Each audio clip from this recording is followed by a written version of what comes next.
Bonsoir YouTube, ici Largo pour un petit retour de lecture sur un livre qui est resté sur ma table de chevet durant les 15 derniers jours. C'est Le Collier Maléfique de Dave Morris.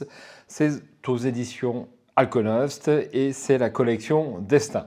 C'est quoi la collection Destin? C'est un petit peu particulier, c'est une série de livres pour lesquels vous n'avez pas besoin de dés pour jouer, uniquement un petit crayon que voici. Donc moi je me suis acheté des crayons plats et puis une petite feuille de notes comme ceci et vous pouvez jouer dans votre lit le soir. C'est quand même beaucoup mieux que de rester devant un écran. YouTube pour ne pas le nommer ou ce que vous voulez, et ça j'apprécie beaucoup. Donc loin de moi toute idée de vous faire une critique ou un test de ce livre. Je préfère le mot retour de lecture puisque je ne suis pas un grand lecteur, un grand littéraire, donc je ne veux pas, permettez-moi l'expression, en péter plus haut que mon cul. Voilà, c'est juste le retour d'un consommateur aguerri quand même, sur un livre d'Oswald Leroux. Donc si vous voulez passer un petit moment en ma compagnie et en la compagnie de Dave Morris, eh bien je vous donne rendez-vous après le générique.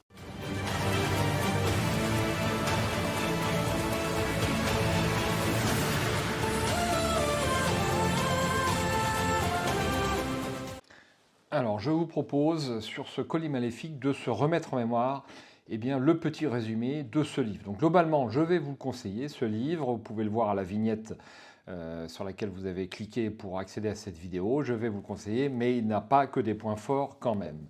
Donc, c'est un texte de Dave Morris, le bien connu, le célèbre Dave Morris, illustration Russ Nicholson, et une excellente traduction de Yannick Surcouf. Franchement, je ne me suis pas du tout aperçu que c'était un livre anglais à la base, donc ça veut dire que la traduction est de bonne qualité.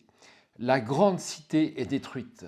Cette ville qui a résisté à toutes les invasions n'est plus qu'un tas de ruines. Les survivants affirment que ce saccage est l'œuvre de loups-garous venus du royaume des morts.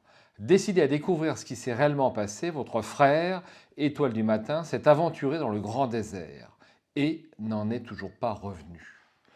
Votre quête pour le retrouver vous mènera au cœur de jungles luxuriantes, par-delà les montagnes et les océans, jusqu'au tréfonds du royaume des morts. Apprêtez-vous à affronter les fantômes vengeurs et des dieux sanguinaires, à négocier votre vie face à des démons cauchemardesques, trouvant vos alliés et ennemis parmi les vivants et les morts. Si vous parvenez à braver les dangers du désert hanté par les esprits, vous y affronterez le grand sorcier Collier de crâne dans un terrible combat dont l'enjeu n'est rien moins que votre âme. Une plongée dans le monde mystérieux des mythes payants. Des mythes mayas, pardon. Pardon. Donc j'ai fait, je crois, 6 essais sur ce livre et je n'en suis toujours pas arrivé au bout. Je suis presque au bout, mais pas tout à fait encore. Et je l'ai trouvé extrêmement difficile. C'est le premier point que je voulais vous évoquer. C'est très difficile. Donc, la série Destin, je vous rappelle que vous avez une série de compétences. On va se mettre là, ça sera beaucoup mieux. Une série de compétences que vous pouvez choisir sur un héros que vous allez constituer par vous-même, ou alors, comme moi, vous prenez l'un des héros qui est proposé avec sa liste de compétences et son équipement de départ. Donc moi, j'ai joué avec le marchand, le voyageur, l'acolyte, le chasseur, pas le guerrier, voilà. Et puis celui qui m'a paru, pour lequel je suis presque arrivé au bout, c'est le voyageur. Donc, ce livre, pour vous le résumer, vous parle de vous et de votre frère. Votre frère a disparu, mystérieusement disparu, alors qu'il recherchait le destructeur d'une cité, d'une très très grande cité. Et vous êtes missionné par votre clan pour partir à sa recherche.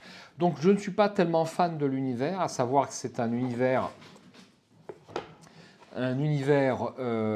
inspiré des Mille et une nuits, teinté de sorcellerie, n'est-ce pas, avec quelques illustrations. Je vous en montre une. Effectivement, c'est un monstre que l'on peut rencontrer. Ce que j'ai essentiellement à reprocher sur ce livre, parmi d'autres choses, c'est le background qui n'est pas tellement développé. Donc on vous indique qu'une grande cité a été détruite.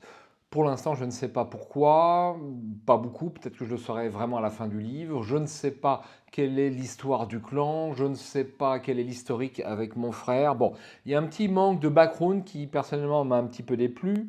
Point positif, par contre, il faut signaler l'exceptionnelle construction de ce livre. Alors ça, c'est vraiment stupéfiant. Donc vous avez, comme je vous l'ai montré, différents héros, mais au début du livre, vous avez également 3 chemins qui s'offrent à vous, et ces chemins sont radicalement différents.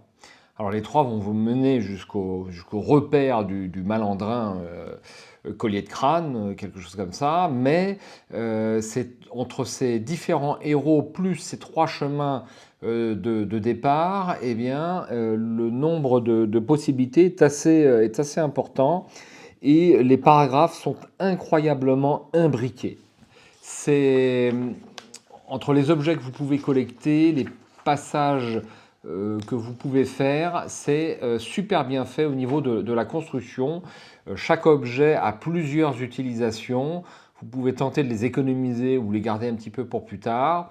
Et vous avez un enchevêtrement de paragraphes qui est, je trouve, assez incroyable. Ce qui m'amène à un gros avantage du livre, c'est sa rejouabilité. Donc là, je suis presque au bout avec un voyageur, mais peut-être qu'avec un guerrier, je vais encore faire 2 ou 3 essais si je le souhaite. Donc je feuillette un peu pour vous montrer quelques illustrations. Je ne vous ai pas indiqué le nombre de pages. Petite coupure, je m'aperçois que la dernière page que je voulais vous montrer avec la feuille d'aventure, eh bien, il y a le dernier paragraphe. J'ai l'impression que c'est le dernier paragraphe. Donc je ne vais pas me spoiler et vous non plus. Donc voici la feuille d'aventure de ce livre, hein. Donc les fèves de Kaola Monet. Comme dans tous les livres de la collection Destin, vous êtes limité à 8 possessions. Vous avez un certain nombre de codes et puis un certain nombre de compétences. Donc dans ce livre, pour arriver au bout, ce n'est pas le cas de tous les livres de la collection Destin, eh bien vous devrez conserver vos points de vie. Dans d'autres livres, l'essentiel sera de trouver le bon chemin. Là, chaque rencontre sera l'occasion de perdre un ou plusieurs points de vie. Vous n'en avez que 10 pour votre total de départ. Et survivre sera un véritable défi. Alors, je vous ai cité quelques défauts, notamment le manque de background. Je vais vous en citer un deuxième. Je suis tombé sur une scène peu avant le combat final. Je me suis obligé de vous en parler parce que moi, ça m'a profondément déplu. Donc, c'est une espèce de scène, on va dire, quasiment au niveau du combat final, qui ressemble à l'affrontement de 2 équipes dans un sport contemporain, qui, de mon point de vue, n'a vraiment strictement rien à faire dans ce type de livre, plus ou moins heroic fantasy, enfin, 1001 nuits. Et ça m'a un petit peu sorti du contexte. Bon, voilà, ça m'a déplu. Globalement, c'est très bien écrit, c'est très bien traduit, on est quand même bien dépaysé en lisant Le Collier Maléfique.